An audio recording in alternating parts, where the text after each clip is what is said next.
তোরা তোদের ভাবির উপর শুধু শুধু রাগ করছিস। ওর জায়গায় ঠিক। হ্যাঁ, সে তার জায়গায় ঠিক, আপনিও আপনার জায়গায় ঠিক। এখন আমরাও আমাদের জায়গায় ঠিক থাকবো। জিন্দেগিতেও ওই মেয়েকে আমরা আপনার জীবনে আসতে দিব না ভাই। ওই মেয়ে আপনার মতো কাউকে ডিজার্ভ করে না। ওর জন্য হিটলার বেস্ট। আরাব চেঁচিয়ে বলে ওঠে। শামিন তার দিকে তাকিয়ে বলে, আচ্ছা শান্ত হও, তো বিবি হাই হচ্ছে। ওই মেয়ে আমার জীবনে আসবেও না। আমি নির্বাচনে হারবো, তোরা চাপ নিস না। জামিল অসহায়ের মতো একবার শামিন একবার দলের ছেলেদের দিকে তাকায়। শামিন জামিলের দিকে তাকিয়ে বলে ওঠে, তোকে কাজ দিতাম না, কিন্তু তোর ভাবির দেওয়া রুলস মোতাবেক আমার দলের ছেলেরা আমার জন্য সাহায্য করতে পারবে না। তাই তোকে বলা, থানা রোডের এতিমখানায় 4টা খাসি পাঠানোর ব্যবস্থা কর। আজ মাসুদের জন্মদিন, ওকে প্রমিস করা বিরিয়ানি খাওয়াবো। আঙ্কেল, আমি ফুয়াদ, আপনি হয়তো বা চেনেন। আতায়ুর আলম ফুয়াদের দিকে কিছুক্ষণ তাকিয়ে থেকে মাথা নাড়ায়। ফুয়াদ বলতে থাকে, আলোর সাথে আমার একটু দরকার ছিল, কাইন্ডলি একটু ডেকে দেবেন?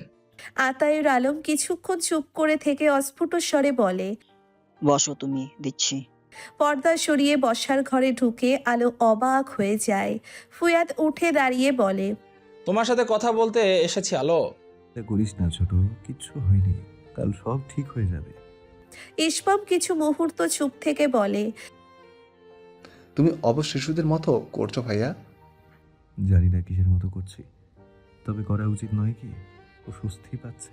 ইসমাম ক্ষেপে যায়, চেঁচিয়ে বলে ওঠে, ভাইয়া তুমি ভুলে যেও না, আমরাও তোমার লাইফে আছি, আমাদেরও ইম্পর্টেন্স দাও। তুমি ছাড়া কেউ নেই আমাদের।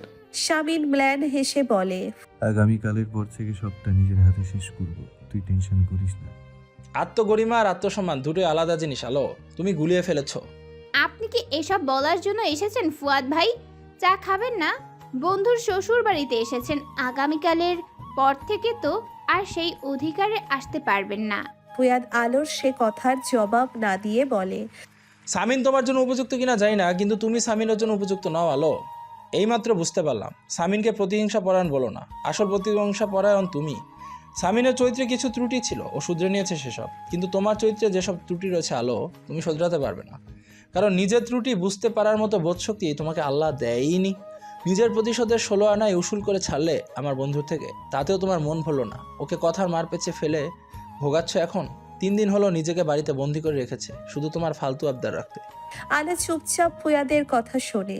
ফুয়াদের কথার জবাব সে দেয় না। ফুয়াদ বলতে থাকে, এনিওয়ে, যা যা চাইছো সব হবে, আমিও তৈরি। যেমন দাঁড়িয়ে থেকে তোমাদের বিয়েটা দিয়েছিলাম, তেমন দাঁড়িয়ে থেকে ডিভোর্সটা করিয়ে দেবো। আমার বন্ধুর জন্য একটা খারাপ মেয়ে এনে দেবো। তোমার মতো ভালো মেয়ের প্রয়োজন নেই আমার বন্ধুর লাইফে। বলে ফুয়াদ উঠে চলে যায়। আলো চুপচাপ বসেই থাকে। পদত্যাগ করে স্বামীনের পুনরায় ভোটে দাঁড়ানোর থেকেও গোটা শহরের কাছে সব থেকে চাঞ্চল্যকর বিষয় হচ্ছে জামাই শ্বশুর উভয়ের প্রতিদ্বন্দ্বী। এমন ঘটনা বিরল। সবাই কৌতূহলী পুরো ব্যাপারটায়। ভোটের দিন সকাল থেকে শহরে টানটান উত্তেজনা বিরাজ করছে। মার্কেটের বিভিন্ন স্থানে 6 প্রার্থীর পোস্টার লাগানো। আতায়ুর আলম ভোটকেন্দ্র থেকে ফিরেই অসুস্থ হয়ে পড়েছে কিছুটা। অপারেশনের পরে এতটা চাপ এই প্রথম নিয়ে ফেলেছে, তাই অস্থির লাগছে বেশ। আলো আতায়ুর আলমের সাথে গিয়ে ভোট দিয়ে এই মাত্র ফিরল। তার মুখে কোনো ভাবান্তর নেই। চুপচাপ অপেক্ষা করে আছে সন্ধ্যা ঘনিয়ে আসার। অপেক্ষা করছে ফলাফলের। সৈকত কথাটি বলে তার বাবার দিকে তাকিয়ে আছে।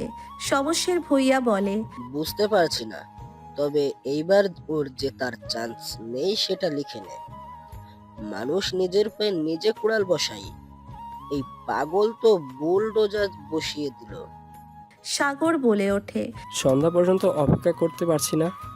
ওর কনফিডেন্স দেখে দল ছেড়ে স্বতন্ত্র প্রার্থী হয়ে লড়ছে। সমস্যার ভূঁইয়া অত্যন্ত আত্মবিশ্বাসের সাথে বলে, চিন্তা করিস না, এইবার আমরাই জিতবো। বরাবরের মতো নির্বাচন সুষ্ঠু হয়েছে বলে জানিয়েছে জনগণ। লোকাল সাংবাদিকেরা তার উপরে একটি ডকুমেন্টারি তৈরি করে লোকাল নিউজ চ্যানেলগুলোতে দেখাচ্ছে। শান্তিনীরের নিস্তলার লিভিং রুমের মেঝেতে সবাই আসন পেতে বসে টিভির দিকে তাকিয়ে আছে। একটু পর ফলাফল প্রকাশ হবে। সবার মধ্যে টানটান উত্তেজনা। শামিন ভাবলেশহীনভাবে বসে আছে চুপচাপ। যেন ফলাফল নিয়ে তার কোনো মাথা ব্যথা নেই। সে আগেই জানতো ফলাফল কি হবে। টিভিতে কিছুক্ষণ পর ফলাফলের চার্ট প্রকাশ করা হয়। 90,000 ভোট পেয়ে শামীম প্রথমবারের মতো কোনো দলীয় পৃষ্ঠপোষকতা ছাড়াই দ্বিতীয়বারের মতো প্রথম স্থান রয়েছে। এরপর দ্বিতীয় স্থানে রয়েছে সরকারি দলের মনোনীত প্রার্থী ইউনুস খন্দকার, যা পেয়েছে 50,000 ভোট, এবং তৃতীয় স্থানে রয়েছে আতাউর আলম, পেয়েছে 48,000 ভোট। চতুর্থ স্থানে রয়েছে শমশের ভূঁইয়া 36,000 এবং পঞ্চম স্থানে brigadier general Ripon Majumdar 35,000 vote পেয়েছে। লিভিং রুমে থাকা ছেলেরা কিছুক্ষণ নিজেদের মুখ চাওয়াচাই করে বিকট চিৎকার দিয়ে ওঠে। শামীম টিভির স্ক্রিনে তাকিয়ে আছে। সংবাদ পাঠকের মুখ থেকে আবারও তার জয়ের খবর শুনছে সে। নিজের জয়ে নিজেই কিছুটা অবাক শামীম, কিন্তু যেখানে তার খুশি হবার কথা সেখানে সে খুশি হতে পারছে না। কোনো এক অজানা উৎকণ্ঠা ভিড় করেছে তার মনে। ওদিকে আলো কি করছে? মেনে নিতে পেরেছে তো এই হার? যে ভয়ঙ্কর সেন্সিটিভ একটা মেয়ে কিছু উল্টোপাল্টা করে না বসে আবার। সবুজ শামিনের দিকে তাকিয়ে বলে, জান ভাই, এখন আবার ভাবিকে তুলে আনেন। খুব বাজি ধরেছিল, এখন বুঝুক। শামিন কিছুক্ষণ সবুজের মুখের দিকে তাকিয়ে থাকে, তারপর উঠে দাঁড়ায়। দলের ছেলেরাও শামিনের সাথে সাথে উঠে দাঁড়ায়।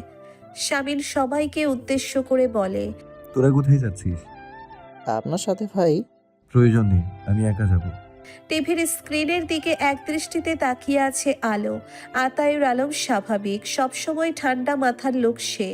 এমন পরিস্থিতির জন্য সে মানসিকভাবে তৈরিই ছিল। যখন শুনেছে ইয়াসার আবারও ভোটে দাঁড়াবে, একজন জিতে যাওয়া লোক পুনরায় জিতবে, এটাই তো স্বাভাবিক। মেয়ের জেদের কাছে হার মেনে দাঁড়িয়েছিল ইলেকশনে, তাই আর কোনো ভাবান্তর হয়নি। এই পরিস্থিতিতে নিজের অসম্মান নয়, বরং আলোর কথা ভাবছে সে। তার মেয়েকে সে চেনে, এত কিছু সহজে গ্রহণ করার মেয়ে আলো নয়। কিন্তু আলো কোনো প্রতিক্রিয়া দেখায় না। কিছুক্ষণ টিভির দিকে তাকিয়ে থেকে উঠে দাঁড়ায়। আতাউর আলমের ঔষধ এনে দেয় তাকে। আতাউর আলম ঔষধ নিয়ে মৃদু স্বরে বলে, নির্বাচন সুষ্ঠু হয়েছে মা, আমার কোনো আক্ষেপ নেই, মাথা ঠান্ডা কর। আলো বাবার দিকে কিছুক্ষণ তাকিয়ে থেকে বলে ওঠে। মাথা গরম হয়নি আমার আব্বু। তারপর ধীর পায়ে ঘর থেকে বেরিয়ে নিজের ঘরে চলে যায়। কলিং বেলের শব্দ হয়। রেহেনা গিয়ে দরজা খুলে অবাক হয়ে তাকিয়ে থাকে। শামিন কিছুক্ষণ চুপ করে থেকে বলে ওঠে, আসতে পারি? রেহেনা এদিক ওদিক তাকিয়ে দরজা থেকে সরে দাঁড়ায়। দ্রুত পায়ে হেঁটে শামিন আলোর ঘরের দিকে যায়। আলোর ঘরের দরজার বাইরে গিয়ে দাঁড়িয়ে পড়ে। দরজার ভিতর থেকে বন্ধ। শামিন উচ্চ শব্দে চেঁচিয়ে ওঠে, আলো, দরজা খুলে দাও। কোনো সারা শব্দ না পেয়ে শামিন দরজায় ধাক্কা দিতে যাবে, অমনি খট করে দরজা খোলার আওয়াজ হয়। শামিন আলোকে কয়েক পলক দেখে ঘরে ঢুকে দরজার ছিটকিনি তুলে দেয়। আলো নিস্তেজ কণ্ঠে বলে, অভিনন্দন। শামিন ঘুরে আলোর দিকে তাকায়। আলো একটু থেমে আবারও বলে, অভিনন্দন আপনাকে জেতার জন্য, ইলেকশন এবং বাজি দুটোই। শামিন আলোর দিকে তাকিয়ে আছে। আলো নিচু স্বরে বলতে থাকে, বসার ঘরে গিয়ে বসুন, ব্যাগ গোছানো হয়ে গিয়েছে, আমি শাড়িটা পাল্টে আসছি। কোথায় যাবে তুমি? আলো মাথা তুলে শামিনের দিকে তাকায়, তারপর বলে, আপনার সাথে সংসার করতে। বাজিতে জিতেছেন আপনি। শামিন ম্ল্যান হাসে, তারপর নিচু স্বরে বলে, কোথাও যেতে হবে না তোমাকে আলো। আলো শামিনের দিকে দীর্ঘক্ষণ উদাস দুটি চোখ নিয়ে তাকিয়ে থেকে তেজি কণ্ঠে বলে ওঠে, আপনার দয়া দেখাতে হবে না, আমি ভীতু মেয়ে নই। আমি যাব, আমি আমার কথা রাখবো, করব আমি আপনার সংসার। চল। কথাটি বলে আলো আলমগীরের কাছটি যেতে নেয়। মুহূর্তেই হাতে শামিনের হাতের স্পর্শ পেয়ে ঘুরে তাকায়। ততক্ষণে শামিন আলোকে নিজের কাছে টেনে নিয়েছে। আলো শামিনের চোখের দিকে তাকিয়ে আছে। শামিন ম্ল্যান হেসে আলোর কপাল থেকে অগোছালো চুল কানে গুঁজে দিয়ে বিড়বিড় করে বলে, অবুঝ আসিয়া, আমার ভালোবাসাকে বরাবরের মতো ভুল ব্যাখ্যা দিচ্ছ তুমি। দয়া আমি তোমাকে করিনি, কখনোই করিনি। এটাও দয়া না। যেটুকু আমি তোমাকে দিলাম তার নাম ভালোবাসা। আলো চুপ করে শামিনের দিকে তাকিয়ে থাকে। শামিন আলোর মাথায় হাত বুলিয়ে বলতে থাকে, তোমাকে কখন ভালোবেসে ফেলেছি তা আমি জানি না, কিন্তু যখন তুমি সাপের ভয়ে আমাকে এসে আঁকড়ে ধরলে, তখন থেকে বুঝতে পেরেছি আমি তোমাকে ভালোবেসে ফেলেছি। তখন থেকে প্রতিটা মুহূর্ত আমি যা তোমাকে দিয়েছি সেটা আমার ভালোবাসা। বিশ্ব ব্রহ্মাণ্ড উল্টে গেলেও ওই অনুভূতি ভালোবাসাই থাকবে। তুমি যতই ভুল ব্যাখ্যা দাও না কেন, তোমার মতো ক্ষুদ্র আসিয়ার অপব্যাখ্যায় আমার ভালোবাসা বদলে যাবে না। আলো নিশ্চুপ। শামিন বলতে থাকে, তুমি আমার না পাওয়া একটা প্রশান্তি। তোমায় আমি আমার মনে আটকে রাখবো, কাগজে কলমে না পারি। যা যা আবদার করেছো পূরণ করেছি, বাজিতে জিতেছি। শর্ত হিসেবে তুমি আমার কথা শুনবে, আর আমার কথা হচ্ছে তুমি ভালো থেকো। তোমাকে ভালোবাসার উপহার স্বরূপ 2-1 দিনে ডিভোর্স লেটার সাইন করে পাঠিয়ে দিব। সাইন করে বাঁধিয়ে ওই দেয়ালে টানিয়ে রাখবে। আমি চাই তুমি আমার ভালোবাসা প্রতিদিন দেখো। আলো কিছু বলতে যাবে, শামিন আলোর মুখ চেপে ধরে, তারপর বলে, চুপ। আমি এত এত তোমার হৃদয় প্রশান্তি করা কথা বলে যাচ্ছি, তোমার কান কি শান্তি পাচ্ছে না? বলো, কেন এখন আমাকে যন্ত্রণা দিতে কথা বলতে চাইছো? কিচ্ছু শুনতে চাই না আমি তোমার থেকে। আমি পারবো না, আমার ক্ষমতা নেই।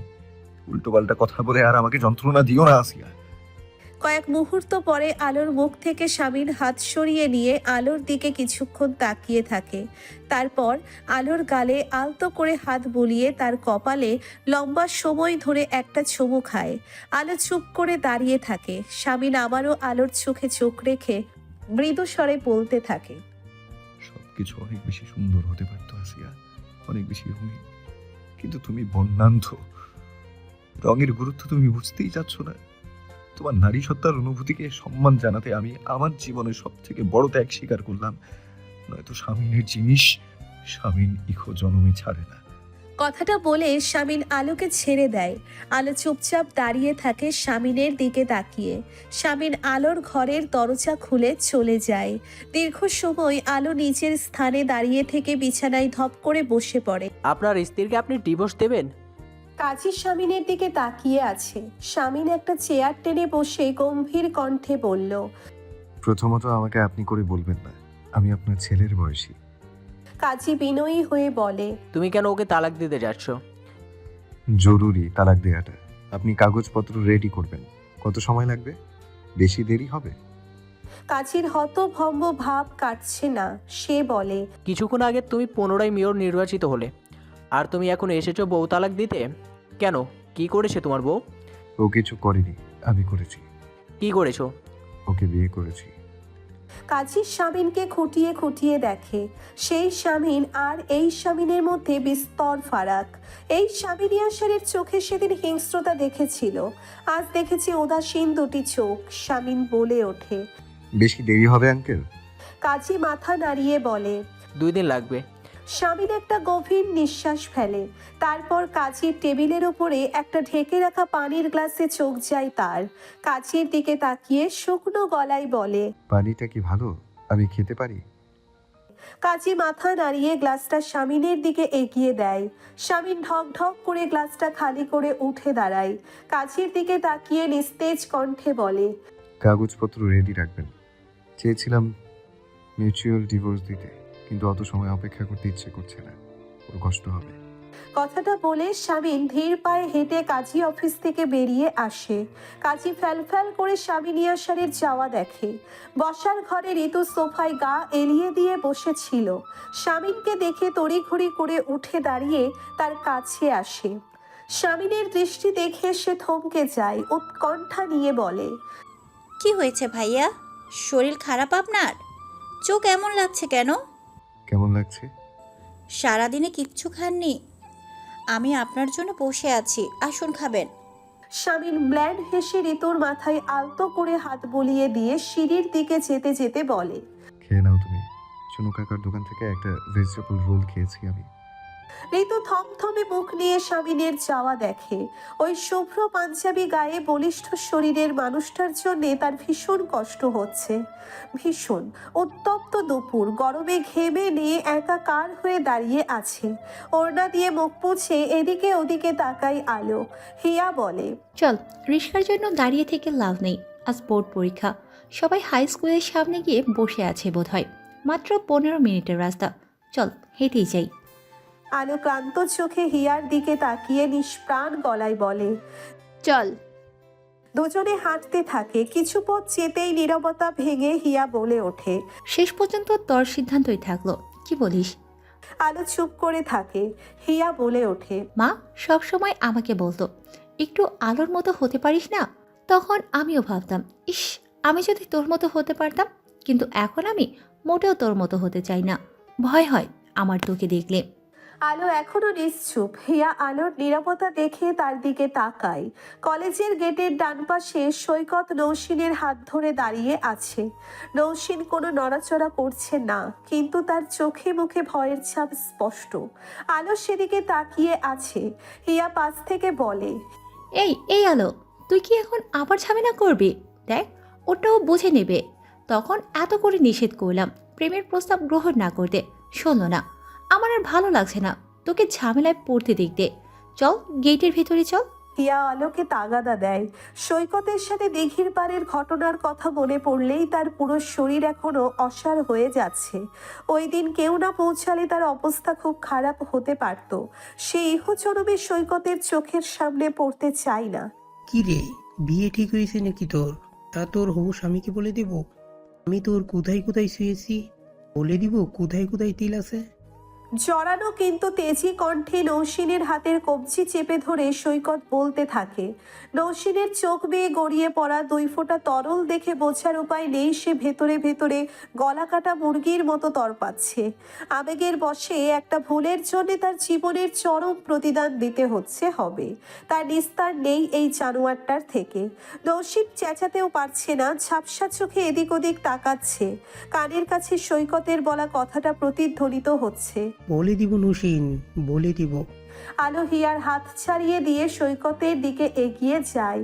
গিয়ে সৈকতের হাত থেকে নৌসিনের হাত ছাড়িয়ে নিয়ে নৌসিনকে আগলে নেয়। তারপর নৌসিনকে ধমকের সুরে বলে, চেঁচাতে পারিস না স্টুপিড। নৌসিন ভয়ে গুটিয়ে গিয়েছে। সৈকত একটা গভীর নিঃশ্বাস ফেলে বলে, এখান থেকে যা।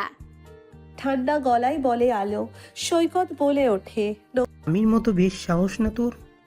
আমি 1 2 3 গুনবো। এখান থেকে যাবি সৈকত, নয়তো আজ ভয়াবহ কিছু হয়ে যাবে। তাই নাকি? কি হবে দেখা। নৌসিন খপ করে আলোর হাত ধরে বলে, ওর নেশা করে আছে আলো। আলো নৌসিনের থেকে হাত ছাড়িয়ে নিয়ে সৈকতের দিকে কিছু মুহূর্ত চুপ করে তাকিয়ে থেকে পায়ের জুতা খুলে মারতে শুরু করে। মুহূর্তেই ভিড় জমে যায় কলেজের সামনের রাস্তাটায়। কিছু ফার্স্ট ইয়ারের মেয়েরাও এসে আলোর সাথে সমান তালে পেটাতে থাকে সৈকতকে। নৌসিন একটু সাহস পায়, তীব্র ঘৃণা নিয়ে চেঁচিয়ে বলে ওঠে, পেটা, আরো পেটা। সৈকতের কানে নৌসিনের সেই চিৎকার পৌঁছয়। হিংস্র জানোয়ারের মতো নৌসিনের দিকে তাকিয়ে থাকে সৈকত। নৌসিনের চোখ বেয়ে অঝোর ধারায় পানি গড়িয়ে পড়তে থাকে। অবস্থা বেগতিক দেখে হিয়ায় সে আলোকে পেছন থেকে চাপটে ধরে সরিয়ে নেয়। বেশ কিছু লোক এসে পরিস্থিতি সামলানোর চেষ্টা করে, তবে উচ্চবাচ্য বলে না সৈকতকে। সবাই খুব ভয় পায় নতুন এই ত্রাসকে। সৈকত গা ঝাড়া দিয়ে নৌসিনের দিকে তীক্ষ্ণ দৃষ্টি দিয়ে এক পলক তাকিয়ে থেকে বাইক স্টার্ট করে চলে যায়। স্বামীর কিছু কাগজপত্র দেখছিল। সীতারার ডাকে তার দিকে তাকিয়ে অস্ফুট স্বরে বলে, গরু গুজাতে এসেছিল। অগোছালো তো কিছু নেই আমার জীবন ছাড়া। ঠান্ডা গলায় স্বামীন কথাটি বলে নিজেই বেশ অবাক হয়। এসব কি ধরনের কথা বলছে সে সীতারাকে? সীতারা মৃদু স্বরে বলে, দুল ঝাড়তে পাঠিয়েছে মেজবাবি। ঝাড় তাহলে। স্বামীন আবারও কাগজে মন দেয়। সীতারা ঘর গোছাতে গোছাতে স্বামীনের ড্রেসিং টেবিলের সামনে দাঁড়িয়ে অনেকটা সংকোচ নিয়ে নিচু স্বরে বলে, এগুলো এখান থেকে সরিয়ে ফেলবো ভাইজান। কোনগুলো? স্বামীন না তাকিয়েই জিজ্ঞেস করে। সীতারা আগের থেকেও নিচু স্বরে বলে ওঠে, বড় ভাবির সাজার জিনিস। স্বামীন মাথা তুলে তাকায়। তার ড্রেসিং টেবিলের সামনে এখনো আছিয়ার অব্যবহৃত প্রসাধনী অযত্নে পড়ে আছে, যা কখনো ওই মেয়েটা ছুঁয়েও দেখেনি। স্বামীর একটা গভীর নিঃশ্বাস ফেলে বলে, না, এগুলো ওখানে থাকুক, দেখতে ভালো লাগছে। সীতারা আর কিচ্ছু বলে না, ঘর পরিষ্কার করে দিয়ে চলে যায়। স্বামীন আবারও কাগজ থেকে চোখ সরিয়ে ড্রেসিং টেবিলের দিকে তাকায়, অপলক তাকিয়েই থাকে সেদিকে। কুকুর ভাগ্য বলে যদি কিছু থাকে তাহলে আলোর ক্ষেত্রে শব্দটা প্রযোজ্য। তার কুকুরে ভীষণ ভয়। ক্লাস 5-এ একবার কামড়ে আলোকে বেহুশ বানিয়েছিল, তখন থেকে এই প্রাণীটাকে ঝুমের মতো ভয় পায় সে। কিন্তু রাস্তাঘাটে এই প্রাণীটার সাথেই আলোর হুটহাট দেখা হয়ে যায়। আলো একটা ঢোক গিলে এদিক ওদিক তাকায়। কিছুক্ষণ আগে হিয়া সাথে ছিল, তখন আসতে পারল না অসভ্যগুলো। এখন আলোর সাথে কেউ নেই। আলোর বুকটা ধরপড়িয়ে উঠছে। 2 পায়ের কুকুরগুলোকে তো জুতা পেটা করে সামলানো যায়, 4 পায়ের কুকুরগুলোকে সে কিভাবে সামলাবে? মনে হচ্ছে এক্ষুনি কামড়ে দেবে, ঝাঁপিয়ে পড়ে ছিন্ন ভিন্ন করে দেবে আলোকে। এক পা সামনে এগোতেই একটা কুকুর ঘেউ ঘেউ করে ওঠে। আতঙ্কে আলো জমে যায়। ধীরে ধীরে মাথা ঘুরিয়ে পেছনে তাকিয়ে দেখে আরও 2টো কুকুর এসে বাকি 3টার সাথে যোগ দিয়েছে। সব কটা ঘেউ ঘেউ করতে শুরু করেছে। মনে হচ্ছে এরা নিজেদের মধ্যে আলোচনা করছে কে আগে প্রথম কামড় বসাবে। আলো এক লাফে পেছনে আগায়। আশেপাশে ত্রিসীমানায় কেউ নেই। সব লোক কোথায়?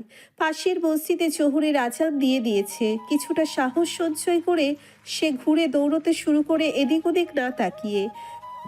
কুকুরের কামড় খেয়ে মরতে সে ইচ্ছুক নয়। প্রাণ হাতে নিয়ে দৌড়তে গিয়ে হুট করে তার পায়ের সাথে একটা ভাঙা ইটের ধাক্কা লেগে যায়।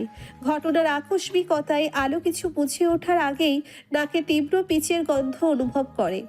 রোদের তাপে রাস্তার পিচ গলে গন্ধ ছড়িয়ে যাচ্ছে। নাকের কাছে তীব্র যন্ত্রণা অনুভূত হয়।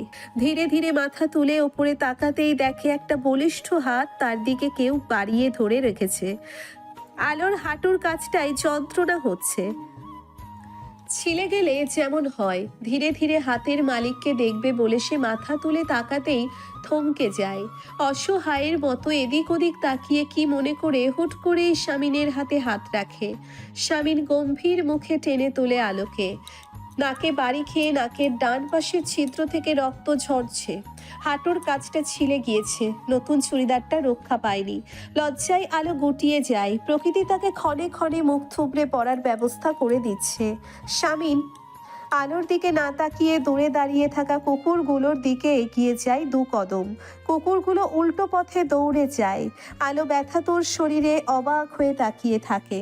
স্বামীন যেন আলোর মনের কথা বুঝে যায়। নিচু স্বরে বলে ওঠে, ওরা আমার স্বজাতি, তো আমাকে খুব মানে। আলো মাথা তুলে স্বামীনের দিকে তাকায়। স্বামীন মাথা ঘুরিয়ে আলোর দিকে তাকাতেই দুজনের চোখাচোখি হয়। আলো চোখ নামিয়ে নেয়। স্বামীন তাচ্ছিল্যের সাথে বলে, তোমাকে ফলো করছিলাম না, আমাকে অপবাদ দিও না, এখানে কাজ ছিল। কাজ মহিলা কলেজের সামনে? হুট করে আলো নিচু স্বরে জিজ্ঞেস করে বসে। স্বামীন ঠান্ডা গলায় বলে, না, মহিলা কলেজের পাশে, কাজী অফিসে। আলো পুনরায় মাথা তুলে তাকায়। কৌতূহলী হয়ে না চাইতেও বলে ওঠে, কাজী অফিসে কি বিয়ে করছেন নাকি? স্বামীন এক পলক আলোর দিকে তাকিয়ে বলে, আমাদের ডিভোর্সের কাগজপত্র গোছানো হয়েছে কিনা খোঁজ নিতে এসেছি। কাজের নাতি হসপিটালে, আজ হবে না, তোমার দুর্ভাগ্য। আলো স্বামীনের চোখের দিকে তাকিয়ে থাকে। স্বামীন আলোর দৃষ্টি উপেক্ষা করে ধীর পায়ে এগিয়ে যায়। হঠাৎ করে আলোর ভীষণ রাগ হতে শুরু করে। এতটা আঘাত পেয়েছে আলো, লোকটা ভদ্রতা করেও একবার জিজ্ঞেস করলো না আলোর ব্যথা করছে কিনা। আগে তো আলো না চাইতেও ব্যথা পেলে কোলে নিয়ে দৌড়াদৌড়ি করতো। খুব রাগ হচ্ছে। কেন হচ্ছে তার উত্তর আলোর জানা নেই। পেনকিলার নিয়েছিস? রেহেনা এসে আলোর মাথার কাছে বসে। আলো চোখ মেলে মায়ের দিকে তাকিয়ে বলে, নিয়েছি, জ্বর আসছে সম্ভবত।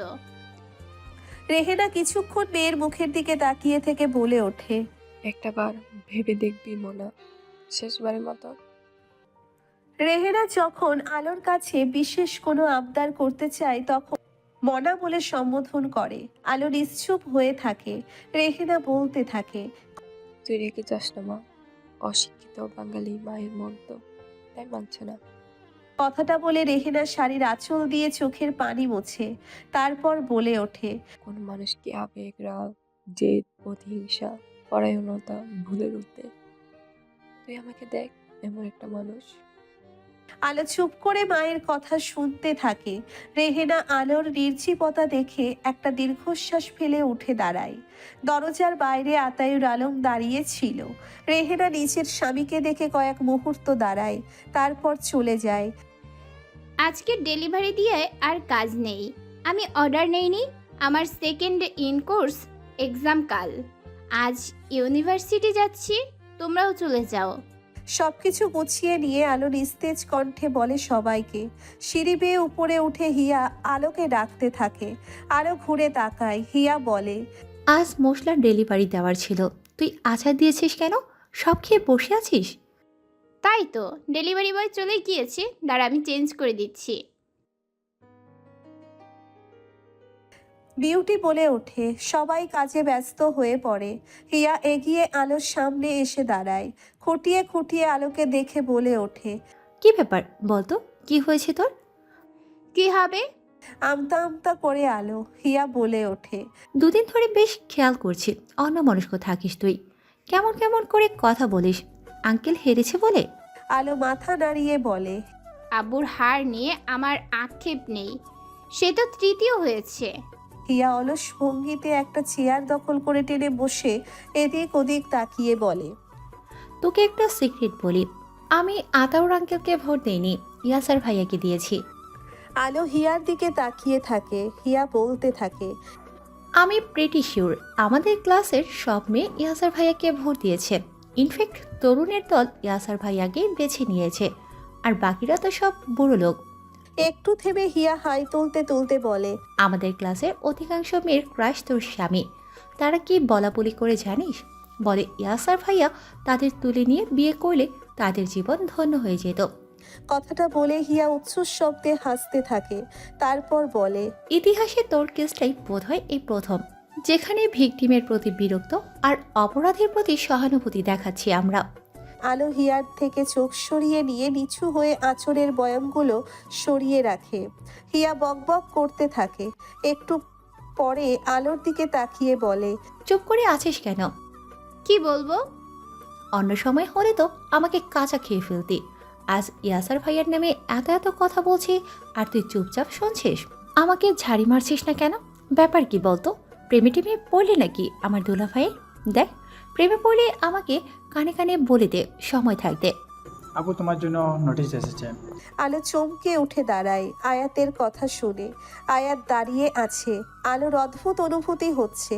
সে কাঁপা কাঁপা গলায় বলল, কাজী অফিস থেকে। আয়াত অবাক হয়ে বলে, কাজী অফিস থেকে নোটিশ আসবে কেন? ব্যাংক থেকে এসেছে তোমার ডিপোজিটের। আলো একটা লম্বা নিঃশ্বাস ছাড়ে। হিয়া আলোর অস্বাভাবিক আচরণ পর্যবেক্ষণ করতে থাকে। ফিসফিসিয়ে রবিকে বলে সাদিক। রবি বিরক্ত ভঙ্গিতে মাস্ক পরে নেয়। রোদের তাপে কপাল থেকে টপ টপ করে ঘাম বেয়ে নামছে। মেজাজ যথেষ্ট খারাপ। মুখে কারান্ত শব্দ করে বলে ওঠে, কি বলতো, এত দেরি করছে কেন? আসেনি নাকি? সাদিকের কথা শেষ হলে রবি এদিক ওদিক তাকায়। কলেজের গেটের বাইরে এতগুলো পাখির মধ্যে তাদের টার্গেটকে খুঁজে বের করা ভীষণ কষ্টসাধ্য ব্যাপার। হাতের ছোট বোতলটার দিকে এক পলক তাকিয়ে বোতলটা আবারও আড়াল করে ফেলে সে। তারপর মোবাইলে একটা হিন্দি গান ছেড়ে তীক্ষ্ণ দৃষ্টিতে গেটের দিকে তাকিয়ে থাকে। এই মরতে চাস নাকি? আলোকে ধাক্কা দিয়ে সরিয়ে দেয় নৌশিন। হুশ করে পাশ দিয়ে একটা মিনি ট্র্যাক চলে যায় আলোর। বুকে হাত দিয়ে বড় বড় নিঃশ্বাস নিচ্ছে সে। নৌশিন আলোর হাত ধরে রেখেছে। নিজেকে সামলে নিয়ে আলো নৌশিনের দিকে তাকিয়ে শুকনো গলায় বলে, থ্যাঙ্কস। নৌশিন আলোর হাত ধরে বলে, কি হয়েছে তোর? পুরো ক্লাসে অন্যমনস্ক ছিলি, একটু হলে আজ ট্রাকের নিচে পড়ে মরতি। সমস্যা কোথায়? আলো মাথা নাড়িয়ে অস্ফুট স্বরে বলে, কিছু না। নৌশিন হুট করে আলোর কপালে হাত দিয়ে বলে, গা গরম তোর, চল তোকে রিকশায় তুলে দেই, মোড়ের মাথা থেকে চল। দুজনে হাঁটতে থাকে। কিছুক্ষণ পরে আলো বলে ওঠে, সৈকত তোকে আর বিরক্ত করছিল? নৌশিন বলে, না, আমিও অবাক হচ্ছি আলো, ও এত সহজে আমার পিছু ছেড়েছে। খুবই অবাক হচ্ছি। এসব কুকুরকে এইভাবেই সোজা করতে হয়। শুকনো গলায় বলে ওঠে আলো। সাদিক আর রবি তীক্ষ্ণ দৃষ্টিতে আলো আর নৌশিনের দিকে তাকিয়ে আছে। রবি অবাক হওয়ার মতো করে বলে, আসল কোনটা? দুটোর চেহারা তো এক। এখন কি করব? দুটো আঠার মতো লেগে আছে কেন? দুটোকে দেব নাকি? নৌশিন এদিক ওদিক তাকিয়ে রিক্সা খুঁজতে থাকে। আলো পাশে অন্যমনস্ক হয়ে দাঁড়িয়ে। হঠাৎ করে নৌশিনের পার্স ব্যাগটা হাত থেকে নিচে পড়ে যায়। নৌশিন ব্যাগটা তোলার জন্য ঝুঁকে যেতেই হুশ করে তাদের পাশ দিয়ে একটা মোটর সাইকেল চলে যায়।